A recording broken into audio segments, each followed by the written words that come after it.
Hello दोस्तों, आप सभी का स्वागत है समसामयिक घटना चक्र के इस ऑनलाइन प्लेटफॉर्म पर। मैं मोहित आप सभी के बीच उपस्थित हूं। आज अपने इस वीडियो में बात करेंगे 22 मई 2025 के महत्वपूर्ण करंट अफेयर जो आपके आरओ परीक्षा के लिए तो इंपॉर्टेंट है ही, साथ साथ UP PCS, Bihar PCS, Uttarakhand PCS तथा अन्य एक दिवसीय परीक्षाओं के लिए ही समान रूप से महत्वपूर्ण है।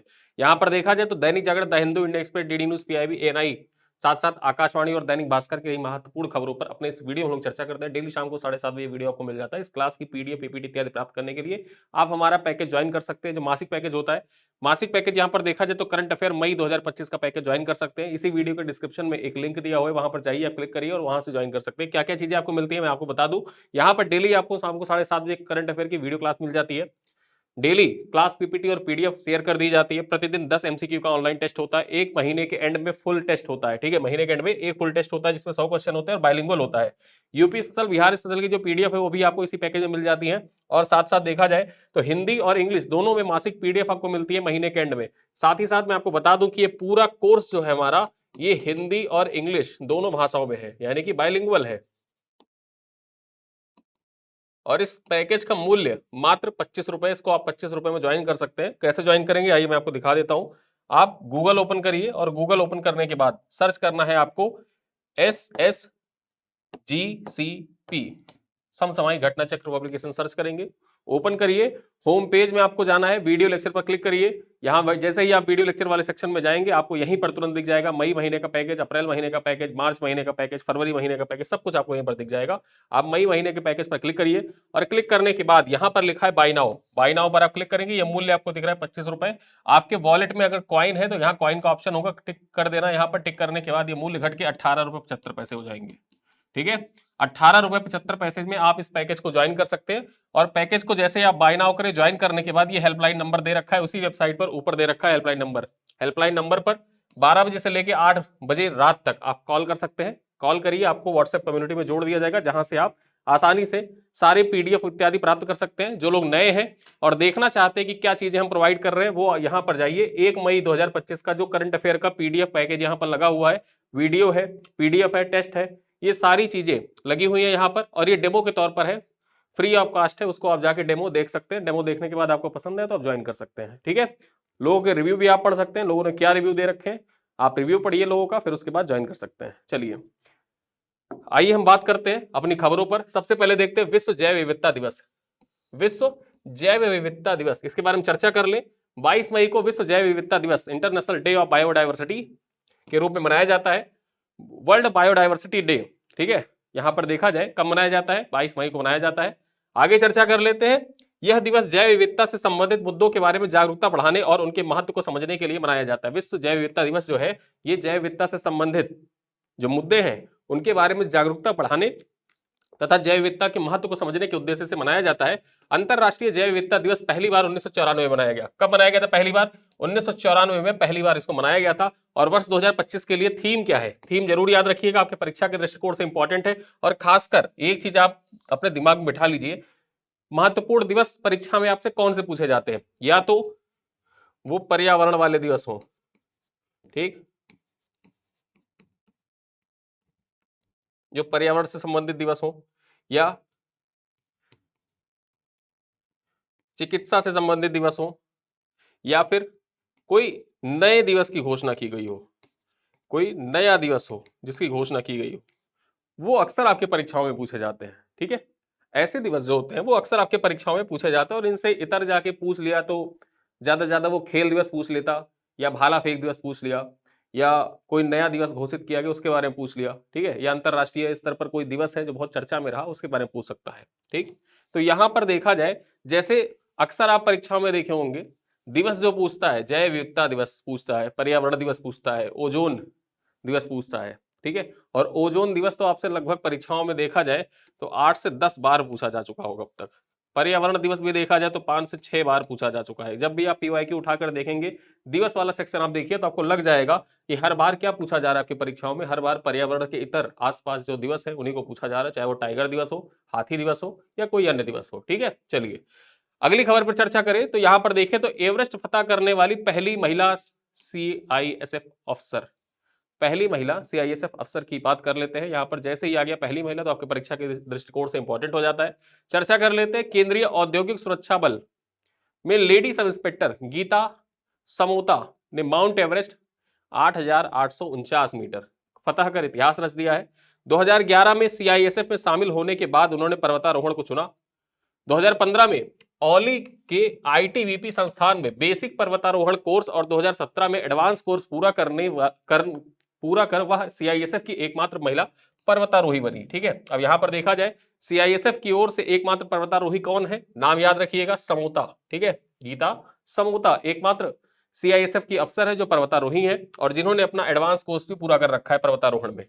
2019 में गीता ने माउंट सतोपत और लोबुच फतह किया था।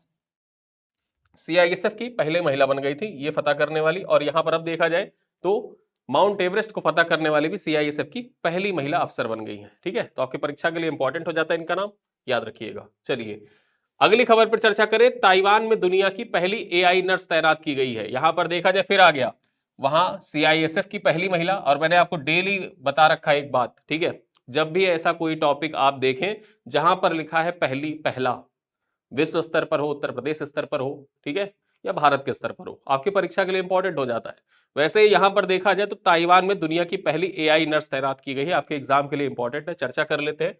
ताइवान ने दुनिया की पहली एआई रोबोट नर्स न्यूरोबॉट को ताइचुंग वेटरनर्स जनरल हॉस्पिटल में तैनात किया है। इसका नाम याद रखना, नाम क्या है इसका, ये इस तरीके से दिखती है नर्स। ठीक है, इसका नाम रखा गया न्यूराबॉट, न्यूराबॉट इसका नाम है। ठीक है, परीक्षा पूछ सकता है कि हाल ही में खबरों में रहा न्यूराबॉट निम्नलिखित में से किस देश के द्वारा हॉस्पिटल्स में तैनात किया गया, ताइवान के द्वारा तैनात किया गया। ठीक है, चलिए आगे बात कर लेते हैं। इसमें एनवीडिया की एडवांस एआई और रोबोटिक्स टेक्नोलॉजी का इस्तेमाल हुआ है। यह मरीजों की जरूरतें समझकर दिनचर्या सीख लेती है और उसी अनुसार मदद करती है। ठीक है, यानी एनवीडिया कंपनी जो है, एनवीडिया कंपनी ताइवान की है और उसकी एडवांस जो एआई तकनीकी है, उस एडवांस एआई तकनीकी का इस्तेमाल इसमें किया गया है। ठीक है, न्यूरोबॉट रियल टाइम में बड़ी मात्रा में डेटा प्रोसेस कर सकता है। इससे यह मरीजों की हालत पे कोई भी बदलाव तुरंत पकड़ सकता है। यानी कि मरीज है, मरीजों की हालत में कोई भी बदलाव हो रहा है तो उसको रियल टाइम में तुरंत पकड़ सकता है और जरूरत के हिसाब से फैसला ले सकता है। ठीक है, तो जैसे नर्स होती है कि अगर देखा पल्स रेट बढ़ रहा है या पल्स रेट गिर रहा है तो तुरंत रिएक्ट करती हैं, सेम वैसे ही ये एआई नर्स भी करेगी। ठीक है, दुनिया की पहली एआई नर्स है। चलिए अगली खबर पर चर्चा कर लेते हैं। फोर्ब्स 30 अंडर 30, बेसिकली ये एशिया की रैंकिंग जारी की गई थी फोर्ब्स के द्वारा। फोर्ब्स 30 अंडर 30 यहां पर चर्चा कर लेते हैं। फोर्ब्स 30 अंडर 30 की सूची में भारत के 6 लोगों का नाम शामिल किया गया। भारत से देखा जाए तो 6 लोगों का नाम शामिल किया गया। एशिया की रैंकिंग है ये। यहां पर देखें, इसमें मनोरंजन जगत यानी कि जो मनोरंजन जगत है वहां से अभिनेत्री अनन्या पांडे, अभिनेता ईशान खट्टर, गायक अनुभव जैन, फिल्म निर्माता सुलगना चटर्जी का नाम शामिल है। और यहां पर देखा जाए जो स्पोर्ट्स कैटेगरी है, ठीक है, स्पोर्ट्स कैटेगरी में पैरा ओलंपियन शीतल देवी, शीतल देवी का संबंध कहां से है, ये कश्मीर से है। आपने देखा होगा पैरा तीरंदाज है, पैरा तीरंदाज, पैरों से, पैरा तीरंदाज तो है ही, पैरों से तीर चलाती हैं। ठीक है, और साथ साथ में शतरंज के जो ग्रैंड मास्टर हैं डी गुकेश, ठीक है, डी गुकेश, गुकेश डोमराजू इनका पूरा नाम है, गुकेश डोमराजू। ठीक है, तो इनको शामिल किया गया। यहां पर देखा जाए जो 6 लोग शामिल किए गए हैं, इन 6 नामों में 4 नाम जो है वो सिनेमा जगत से है और 2 नाम जो है वो कहां से है, 2 नाम सम्मिलित है कहां से, स्पोर्ट्स से। ठीक है, चलो अगली खबर पर चर्चा कर ले। फ्रांसीसी ब्रांड शनेल की पहली भारतीय ब्रांड एम्बेसडर कौन बनी है। जो शनेल ब्रांड है फ्रांस का है, इसकी पहली भारतीय ब्रांड एम्बेसडर कौन बनी है। कल मैंने आपको ब्रांड एम्बेसडर का नाम बताया था, कुछ लोगों ने कमेंट किया था। ठीक है, I4C का ब्रांड एम्बेसडर जनवरी महीने में बनी थी। जनवरी महीने की करंट अफेयर में मैंने आपको पढ़ाया था, क्या कौन बनी थी, रश्मिका मंदाना बनी थी। ठीक है, मैंने स्मृति मंदाना बोला था, फिर करेक्ट किया था कि एनिमल मूवी में उन अभिनेत्री ने काम किया था और उनका नाम कुछ लोगों ने कमेंट किया, रश्मिका मंदाना था। ठीक है, तो याद रखना I4C जो था उसकी ब्रांड एम्बेसडर रश्मिका मंदाना। यहां पर जो फ्रांसीसी ब्रांड है शनेल, इसकी ब्रांड एम्बेसडर कौन बनी है, पहली भारतीय ब्रांड एम्बेसडर बनी है अनन्या पांडे। चर्चा कर लेते हैं। अभिनेत्री Ananya Pandey luxury fashion house Chanel की पहली भारतीय ब्रांड एम्बेसडर बनी है। शनेल जो है एक प्रतिष्ठित फ्रांसीसी लग्जरी फैशन हाउस है जिसकी स्थापना 1910 में गैब्रियल कोको शैनेल के द्वारा पेरिस में की गई थी। ठीक है, तो यहां पर जो शैनेल ब्रांड है इसकी स्थापना किसके द्वारा की गई थी, 1910 में। देखा जाए तो गैब्रियल कोको शैनेल के द्वारा पेरिस में की गई थी और ये फ्रांस का लग्जरी ब्रांड है। चलिए यहां पर देखा जाए यह ब्रांड महिलाओं के फैशन में क्रांतिकारी बदलाव लाने के लिए जाना जाता है, जिसने कठोर कॉर्टेक्स की जगह आरामदायक और कार्यात्मक परिधानों को बढ़ावा दिया। ठीक है, चलिए अगली खबर पर चर्चा करें। चीन के अंतरिक्ष स्टेशन में नया बैक्टीरिया मिला है। जो चीन का अंतरिक्ष स्टेशन है उसमें एक नया बैक्टीरिया मिला है। जीवन की संभावना यहां पर देखा जाए तो अंतरिक्ष में धीरे धीरे प्रबल होती जा रही है। ठीक है, यहां चर्चा कर लेते हैं। चीन के तियांगेंग अंतरिक्ष स्टेशन में बैक्टीरिया का नया स्ट्रेन मिला है। वैज्ञानिकों के अनुसार यह किसी दूसरी जगह से नहीं आया बल्कि केबिन में ही विकसित हुआ है। ठीक है, मतलब इसको कहीं से लेकर जाया नहीं गया है वहां पर स्टेशन में, ये अपने आप से ही जो वहां का केबिन है, अंतरिक्ष स्टेशन का जो केबिन है, चीन का जो अंतरिक्ष स्टेशन है, उस अंतरिक्ष स्टेशन का जो केबिन है उस केबिन में स्वतः ही विकसित हुआ है। ठीक है, आगे चर्चा कर ले। यहां पर देखा जाए तो अंतरिक्ष वैज्ञानिक जो है उनका दावा है कि आने वाले समय में होने वाले मिशनों के लिए यह फायदेमंद साबित हो सकता है। दरअसल वैज्ञानिकों का कहना है कि इसमें रेडिएशन से होने वाली क्षति को ठीक करने की क्षमता है। यह स्ट्रेन को क्या नाम दिया गया है? निया लिलिया टिंग्योजेनेसिस। ठीक है, निया लिलिया टिंग्योजेनेसिस इसको नाम दिया गया है। ये आपके परीक्षा के लिए इंपॉर्टेंट हो जाता है। चीन के अंतरिक्ष तियांगेंग अंतरिक्ष यान जो है उसमें पाया गया है। सेंजाऊ अंतरिक्ष के शोधकर्ताओं ने इस बैक्टीरिया के बारे में जानकारी दी है। वैज्ञानिकों के अनुसार यह अंतरिक्ष की कठोर स्थिति में पनप सकता है। दूसरे शब्दों में जिस स्थिति में कोशिकाओं तथा ऊतकों को नुकसान होता है उसमें यह बैक्टीरिया बेहतर तरीके से जीवित रह सकता है। यानी कि ऐसी परिस्थिति जिसमें जो मनुष्य के शरीर की कोशिकाएं तथा ऊतक है उनको नुकसान पहुंचता है, उस स्थिति में भी यह बैक्टीरिया जीवित रह सकती है। ठीक है, इससे जो भविष्य में होने वाले अंतरिक्ष मिशन है उसमें सहायता मिलेगी। यह बैक्टीरिया सबसे पहली बार मई 2023 में खोजा गया था। ठीक है, मई 2023 में खोजा गया था और अब यह बैक्टीरिया कहां पर मिला है? जो अंतरिक्ष स्टेशन है चीन का, वहां पर मिला है। ठीक है, चलिए अगली किताब है। यहां पर देखा जाए बुक्स है, बुक्स के दृष्टिकोण से आपके परीक्षा के लिए इंपॉर्टेंट हो जाता है जो किताबें पूछी जाती है।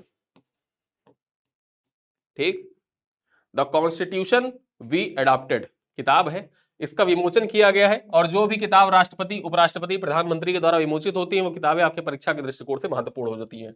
चर्चा कर ले। 19 मई को नई दिल्ली में उपराष्ट्रपति जगदीप धनखड़ ने द कॉन्स्टिट्यूशन वी अडॉप्टेड नामक पुस्तक का विमोचन किया है। ठीक है, किताब का नाम क्या है? द कॉन्स्टिट्यूशन वी अडॉप्टेड नामक एक किताब का विमोचन किया है। कहां पर किया? नई दिल्ली में किया। कब किया? 19 मई को किया। किसने किया? उपराष्ट्रपति जगदीप धनखड़ ने किया। और इस किताब के जो लेखक है, लेखक का नाम क्या है? तो इस पुस्तक के लेखक सर्वोच्च न्यायालय के वरिष्ठ अधिवक्ता, क्या है इनका नाम? विजय हंसरिया। विजय हंसरिया, ये नाम आपके परीक्षा के दृष्टिकोण से इंपॉर्टेंट है। अगले 1 साल तक के लिए इस नाम को जरूर याद रखिएगा और इस किताब का नाम याद रखिएगा, द कॉन्स्टिट्यूशन वी अडॉप्टेड। क्यों? यहां पर देखा जाए जो 75वीं वर्षगांठ मनाई जा रही है। ठीक है, 75वीं वर्षगांठ मनाई जा रही है संविधान को अपनाने का। उस दृष्टिकोण से ये किताब आपके परीक्षा के दृष्टिकोण से इंपॉर्टेंट हो जाता है। 1 साल तक आप इस किताब का नाम याद रखेंगे।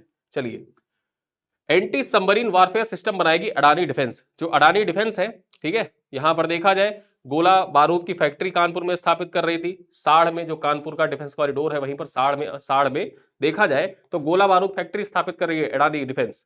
उसी के साथ साथ देखा जाए तो अडानी डिफेंस जो है धीरे धीरे धीरे ग्रो कर रही है और अब एंटी सबमरीन वारफेयर सिस्टम बनाएगी। कौन? अडानी डिफेंस। चर्चा कर लेते हैं। गौतम अडानी की company Adani defence and aerospace भारतीय नौसेना के लिए एंटी सबमरीन वारफेयर सिस्टम बनाएगी। इसके लिए अमेरिका की कंपनी स्पार्टन के साथ डील हुई है। ठीक है, यहां पर देखा जाए तो एंटी सबमरीन वारफेयर सिस्टम बनाने के लिए अडानी डिफेंस ने किसके साथ समझौता किया है? तो अमेरिका की कंपनी है, नाम क्या है? स्पार्टन। ठीक है, स्पार्टन कंपनी है, उसके साथ समझौता किया है। चर्चा कर लें, यहां पर स्पार्टन के साथ डील हुई है। अब तक भारत इस सिस्टम के लिए विदेशी आयात पर निर्भर था, लेकिन अडानी स्पार्टन की साझेदारी से यह तकनीक देश में ही विकसित होगी। इससे पनडुब्बियों का पता लगाने, उन्हें ट्रैक करने और नष्ट करने की क्षमता बढ़ेगी। यानी कि देखा जाए तो जो नौसेना है, नौसेना को और मजबूती मिलेगी। अभी तक क्या होता था कि जो एंटी सबमरीन वारफेयर सिस्टम होता था इसके लिए भारत विदेशों पर निर्भर रहता था, अमेरिकी टेक्नोलॉजी पर, उसके बाद फ्रांस की टेक्नोलॉजी पर, ब्रिटेन की टेक्नोलॉजी पर निर्भर रहना पड़ता था। ठीक है, लेकिन अब क्या होगा? जब anti submarine warfare system Adani defence America की कंपनी स्पार्टन के साथ मिलकर बनाएगी तो स्वदेशी रूप से विकसित हमको एंटी सबमरीन वारफेयर सिस्टम मिलके मतलब बन के तैयार होगा और जो भारतीय नौसेना के लिए बहुत महत्वपूर्ण होगा। ठीक है, तो यहां पर देखा जाए आपके परीक्षा के लिए इंपॉर्टेंट है ये। चलिए अगली खबर पर चर्चा कर ले। यहां पर देखा जाए तो आसिम मुनीर जो है, आसिम मुनीर बना अय्यूब खान के बाद दूसरा फील्ड मार्शल। ठीक है, ये इसका नाम इंपॉर्टेंट नहीं है आपकी परीक्षा के लिए, लेकिन फील्ड मार्शल बना है तो फील्ड मार्शल के जो प्रोटोकॉल होते हैं उनको आप जाने रहिए, इस वजह से इसको लगाया गया है। यहां पर देखा जाए तो भारत में जब कोई युद्ध होता है, और युद्ध हम हमेशा जीते ही हैं, हम युद्ध जीतते हैं तो हमारे जो सैन्य अधिकारी होते हैं उनको अवार्ड दिया जाता है। ठीक है, लेकिन पाकिस्तान में युद्ध हारने पे अवार्ड दिया जाता है। पाकिस्तान अभी देखा जाए ऑपरेशन सिंदूर के देखा जाए जब भारत ने ऑपरेशन सिंदूर लॉन्च किया तो पाकिस्तान ने एक ऑपरेशन लॉन्च किया था, बुनियान मसरूर। ठीक है, अब उस बुनियान मसरूर जो ऑपरेशन था उसमें इन लोगों की बनियान तक फट गई। बनियान फटने के बाद भी हाल ये था कि इन लोगों को फील्ड मार्शल इसको प्रमोट कर दिया गया, आसिम मुनीर को। ठीक है, अब यहां देखा जाए तो ये अय्यूब खान के बाद दूसरा फील्ड मार्शल है पाकिस्तान का। ठीक है, दूसरा फील्ड मार्शल बन गया है पाकिस्तान का। और फील्ड मार्शल का जो पद होता है ना, उस पद के बारे में कुछ चीजें आपको आगे बताऊंगा, लेकिन उससे पहले चीजों को जान लेते हैं। तो पाकिस्तान आर्मी चीफ आसिम मुनीर को प्रमोट करके फील्ड मार्शल बनाया गया है। पाकिस्तान पीएम शहबाज शरीफ की कैबिनेट ने यह फैसला लिया है। मुनीर का यह प्रमोशन भारत के खिलाफ ऑपरेशन बुनियान मसूस, ठीक है, जो बुनियान मसूस अभियान चलाया गया था, ऑपरेशन चलाया गया था, उसको लीड करने की वजह से दिया गया है। और ये अभियान पूरी तरीके से फेल रहा, लेकिन पाकिस्तान वाले चिल्लाते रहते हैं कि हम जीत गए, हम जीत गए। ठीक है, आगे देखा जाए, इससे पहले 1959 में तानाशाह जो था अय्यूब खान ने खुद को फील्ड मार्शल घोषित किया था। इसके पहले भी अय्यूब खान था, उसने अपने आप को घोषित किया था फील्ड मार्शल। यहां पर देखा जाए, अब फील्ड मार्शल के पद के बारे में कुछ चीजें जान लेते हैं कि जो फील्ड मार्शल होता है उस पद की गरिमा क्या होती है, पद के बारे में कुछ चीजें जान लेते हैं। तो फील्ड मार्शल जो होता है ये कभी रिटायर नहीं होते। भारत में देखा जाए तो अब तक दो फील्ड मार्शल हुए हैं, भारत में दो फील्ड मार्शल हुए हैं, एक केएम करियप्पा और दूसरा सैम मानिकशॉ। ठीक है, 1947, ठीक है, 1947 में देखा जाए जब पाकिस्तान कबायलियों के भेष में जम्मू कश्मीर कब्जाने का प्रयास कर रहा था, तो केएम करियप्पा के नेतृत्व में, ठीक है, भारत ने गतिरोध उत्पन्न किया कब्जाने में। और देखा जाए तो भारतीय सेना के अदम्य साहस के चलते जो 1947 का युद्ध हुआ था उसको भारत ने जीता, और उसी के बाद फील्ड मार्शल का दर्जा दिया गया। पहले फील्ड मार्शल बने थे केएम करियप्पा। और उसके बाद देखा जाए जब बांग्लादेश का निर्माण हुआ, तो बांग्लादेश के निर्माण के समय, ठीक है, नेतृत्व सैम मानिकशॉ कर रहे थे। आपने सैम बहादुर मूवी भी देखी होगी, अच्छे से सैम मानिकशॉ के किरदार को उसमें दर्शाया गया है। और देखा जाए तो सैम जो मानिकशॉ थे, ठीक है, उनको भारत का दूसरा फील्ड मार्शल बनाया गया। उसके बाद फिर फील्ड मार्शल अभी तक किसी को भारत में नहीं बनाया गया। हालांकि जो सीडीएस होते हैं, चीफ ऑफ डिफेंस स्टाफ का पद सृजित किया गया, विपिन रावत पहले सीडीएस बने। तो ये सारी चीजें होती रही, लेकिन यहां पर देखा जाए तो पाकिस्तान ने भी दूसरा अपना फील्ड मार्शल दे दिया। फील्ड मार्शल का जो पद होता है उसके बारे में कुछ चीजें जान लेते हैं। जो फील्ड मार्शल होते हैं कभी रिटायर नहीं होते, पहली बात आप ये जान लीजिए, कभी भी रिटायर नहीं होंगे। ठीक है, तभी आप फोटो में देखते होंगे कि सैम मानिकशॉ की अक्सर फोटो देखते होंगे, एक बुजुर्ग से व्यक्ति है, लगता है कि 80-90 साल के हैं, बुजुर्ग से है, फिर भी लगता है कि वो आर्मी की ड्रेस में है। सारी चीजें वैसे ही, प्रोटोकॉल सेम। ठीक है, यहां पर देखा जाए जो पाकिस्तान के सेंस में देखा जाए तो फील्ड मार्शल पाकिस्तानी सेना की टॉप रैंक है। ठीक है, जो पाकिस्तानी सेना है 5 स्टार यहां पर लगता है। जब आगे चर्चा करें, फील्ड मार्शल को हमेशा एक्टिव सैन्य अधिकारी माना जाता है। युद्ध के समय बेहतर प्रदर्शन करने वाले पर फील्ड मार्शल बनने की परंपरा है। जो बेहतर प्रदर्शन करता है उसको फील्ड मार्शल बनाने की परंपरा है। फील्ड मार्शल को चीफ ऑफ आर्मी स्टाफ के बराबर या उससे ज्यादा सैलरी और पेंशन मिलती है। ठीक है, जो फील्ड मार्शल होता है उसको चीफ ऑफ आर्मी स्टाफ के बराबर या फिर उससे ज्यादा सैलरी मिलती है। सैन्य और राष्ट्रीय समारोह के वक्त फील्ड मार्शल के सम्मान में हाई प्रोटोकॉल फॉलो होते हैं। फील्ड मार्शल एक औपचारिक तथा सम्मानजनक पद है, इसका कोई एक्टिव कमांड कार्य नहीं होता। ठीक है, यानी कि देखा जाए तो फील्ड मार्शल जो होता है ये एक औपचारिक तथा सम्मानजनक पद होता है, इसका कोई एक्टिव कमांड कार्य नहीं होता कि इनको सेना में मतलब इनको जाके कहीं युद्ध नहीं करना है। बस इनको बताया जाता है कि आप ऑर्डर करिए, हम सब कुछ निपटाएंगे। ठीक है, तो वैसा ही पद जो आसिम मुनीर है उसने खुद को खुद से ही अपने आप को पद दे दिया है। भले ही वो कहा जाए वहां पे कि शहबाज शरीफ की कैबिनेट ने यह फैसला लिया है, लेकिन ऐसा कुछ नहीं है। ठीक है, चलो अगली खबर पर चर्चा करें। मिजोरम को पूर्ण साक्षर राज्य घोषित किया गया है। मिजोरम को पूर्ण साक्षर राज्य घोषित किया गया है।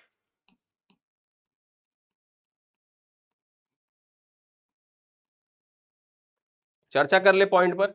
मिजोरम को पूर्ण साक्षर राज्य घोषित कर दिया गया है। यह राज्य इस उपलब्धि को हासिल करने वाला देश का पहला राज्य बन गया है, यानी कि पूर्ण साक्षर राज्य बनने वाला भारत का पहला। आज की करंट अफेयर में देखा जाए तो हमने 3 पॉइंट ऐसे पढ़े जिसमें कोई इवेंट हुआ है वो पहली बार हुआ है, कोई ऐसा इवेंट जो पहली बार हुआ है, और ये तीनों इवेंट आपके परीक्षा के लिए बहुत महत्वपूर्ण है। ठीक है, तो यहां पर देखा जाए मिजोरम को पूर्ण साक्षर राज्य घोषित कर दिया गया। यह राज्य इस उपलब्धि को हासिल करने वाला देश का पहला राज्य बन गया है। मुख्यमंत्री लाल धोंगमा ने 20 मई 2025 को आइजोल में मिजोरम विश्वविद्यालय में केंद्रीय शिक्षा राज्य मंत्री जयंत चौधरी की मौजूदगी में यह घोषणा की। यह उपलब्धि न्यू इंडिया साक्षरता कार्यक्रम के कार्यान्वयन के बाद मिली है, जिसके तहत 292 समर्पित स्वयंसेवी शिक्षकों की मदद से 3026 निरीक्षणों की पहचान की गई और उन्हें शिक्षित किया गया। ठीक है, 3026 निरीक्षणों की पहचान मिजोरम में की गई थी जो पूरी तरीके से निरक्षर थे, और उनको शिक्षित किया गया। उनकी निरक्षरता जो थी उसको मिटा के साक्षर उनको बनाया गया। और इसके साथ ही देखा जाए अब साक्षरता दर कितनी है, अब साक्षरता दर 98.2% है मिजोरम में। और इसी के आधार पर कहा जा रहा है कि लाल धोमा ने इस बात की घोषणा की कि जो मिजोरम है ये पूरी तरीके से साक्षर राज्य बन गया है। ठीक है, पूरी तरीके से साक्षर राज्य बन गया है। देखा जाए 2011 की जो जनगणना थी, 2011 की जनगणना के अनुसार साक्षरता दर के मामले में मिजोरम का कौन सा स्थान था? 3rd रैंक थी, तीसरा स्थान था। पहले स्थान पर कौन था ये आप कमेंट करके बताइएगा। चलिए अब यहां पर देखिए आज के करंट अफेयर का अंतिम पॉइंट क्या है। विश्व स्वास्थ्य सभा के 78वें सत्र का वर्चुअली संबोधन पीएम मोदी के द्वारा किया गया है, चर्चा कर लेते हैं। प्रधानमंत्री नरेंद्र मोदी द्वारा स्विट्जरलैंड के जनेवा में आयोजित विश्व स्वास्थ्य सभा के 78वें सत्र का वर्चुअली माध्यम से संबोधित किया गया। यह सत्र 19 से लेकर 27 मई तक आयोजित किया जा रहा है। आपके परीक्षा के लिए इंपॉर्टेंट क्या हो जाता है कि जो विश्व स्वास्थ्य सभा है इसकी 78वां सत्र कहां पर आयोजित किया जा रहा है? स्विट्जरलैंड के जनेवा में इसका आयोजन किया जा रहा है। ठीक है, इस बार देखा जाए तो भारत के जो राष्ट्राध्यक्ष है या भारत का जो प्रतिनिधित्व कर रहे हैं वहां पर कोई नहीं कर रहा। यहां पर देखा जाए तो प्रधानमंत्री नरेंद्र मोदी के द्वारा वर्चुअली संबोधन दिया गया है, और इसका आयोजन जो हो रहा है स्विट्जरलैंड की जनेवा में 19 से लेकर 27 मई तक किया जा रहा है। थीम क्या है इस बार का जो थीम आयोजित किया जा रहा है? ठीक है, थीम क्या है आपकी परीक्षा के लिए इंपॉर्टेंट है। विश्व स्वास्थ्य सभा का 78वें सत्र का थीम है स्वास्थ्य के लिए एक विश्व, स्वास्थ्य के लिए एक विश्व, अ वर्ड फॉर हेल्थ, ये इसका थीम है, अ वर्ड फॉर हेल्थ। आपकी परीक्षा के लिए इंपॉर्टेंट भी है। तो आज की कुछ महत्वपूर्ण करंट अफेयर पे हमने चर्चा की अपने इस वीडियो में। वीडियो बहुत लंबा नहीं है, 22-24 मिनट का वीडियो। अब आपके लिए कुछ प्रश्न है जिनका उत्तर आपको कमेंट बॉक्स में देना है। पहला प्रश्न क्या है? माउंट एवरेस्ट फतह करने वाली सीआईएसएफ पहली महिला अफसर कौन है? सीमा रानी, गीता समोता, रूपा सिंह या प्रीति शर्मा? ठीक है, 4 ऑप्शन है, कौन सा ऑप्शन सही है? क्वेश्चन नंबर 2 है, हाल ही में दुनिया की पहली एआई नर्स न्यूरोबॉट किस देश में तैनात किया गया? ये क्वेश्चन आपसे एज इट इज पूछ सकता है परीक्षा में। जापान में, दक्षिण कोरिया में, ताइवान में या चीन में? क्वेश्चन नंबर 3 है, फोर्ब्स 30 अंडर 30 एशिया सूची 2025 के मनोरंजन क्षेत्र में कौन शामिल नहीं है? अनन्या पांडे, ईशान खट्टर, अनुभव जैन या सारा अली खान? ठीक है, क्वेश्चन नंबर 4 है, फ्रेंच फैशन ब्रांड शनेल ने अपनी पहली भारतीय एम्बेसडर किसको बनाया है? दीपिका पादुकोण, आलिया भट्ट, अनन्या पांडे या कृति सेनन? अगला प्रश्न है, चीन के किस अंतरिक्ष स्टेशन में बैक्टीरिया का नया स्ट्रेन नियालिल्या टिंगिया जेनेसिस टियांगो, ठीक है, टियांगो जेनेसिस मिला है? तियांगिंग में, सेंझाओ में, बाइजू में या चांगझेंग में? इनका सबका नाम भी चीन वालों का ऐसा ही होता है। ठीक है, तो आप बताइए कौन सा अंतरिक्ष स्टेशन है? आपको बेसिकली अंतरिक्ष स्टेशन का नाम बताना है कि चीन के अंतरिक्ष स्टेशन का नाम क्या है। ठीक, क्वेश्चन नंबर 6 कह रहा है, द कॉन्स्टिट्यूशन वी अडॉप्टेड पुस्तक के लेखक कौन है? सुभाष कश्यप, विजय हंसरिया, अरविंद दातर या पीपी राव? यहां पर देखा जाए ये क्वेश्चन आपकी परीक्षा के लिए मोस्ट इंपॉर्टेंट है, मोस्ट इंपॉर्टेंट प्रश्न है आपकी परीक्षा में। ये किताब का नाम एज इट इज पूछा जा सकता है। ठीक है, चलिए क्वेश्चन नंबर 7 बताइए, भारतीय नौसेना के लिए एंटी सबमरीन वारफेयर सिस्टम किस कंपनी के सहयोग से अडानी डिफेंस बनाएगी? कौन सी कंपनी है जिसके साथ अडानी डिफेंस ने समझौते ज्ञापन पर हस्ताक्षर किया है? बोइंग, रेथियान, स्पार्टन या लॉकहीड मार्टिन? और अंतिम प्रश्न है, क्वेश्चन नंबर 8 है, विश्व स्वास्थ्य सभा के 78वें सत्र 2025 का विषय क्या है? Health for piece, one word for health, health for one word या बिल्डिंग रिजिलिएंट हेल्थ सिस्टम? यहां पर 4 ऑप्शन है, चारों ऑप्शन में से कौन सा ऑप्शन सही है ये आप कमेंट करके बताइएगा। ठीक है, तो आज का सेशन यहीं पर होता है समाप्त। 25 मिनट का ये वीडियो है, बहुत लंबा वीडियो नहीं है, लेकिन आपकी परीक्षा के दृष्टिकोण से जो महत्वपूर्ण बिंदु है, उन सब महत्वपूर्ण बिंदुओं को यहाँ पर इस वीडियो में कवर किया गया है। और इस संडे को आपका बिहार करंट अफेयर का वीडियो आएगा। ठीक है, बिहार करंट अफेयर का मार्च महीने का जो करंट अफेयर उसका वीडियो आएगा। आप लोग वीडियो पर अपनी हाजिरी दर्ज कराइएगा और वीडियो को अपने दोस्तों के साथ साझा भी करिएगा। ये वीडियो भी आपको पसंद आया हो तो वीडियो को लाइक करिएगा, अपने दोस्तों के साथ साझा करिएगा। मिलते हैं अगले वीडियो, तब तक के लिए धन्यवाद।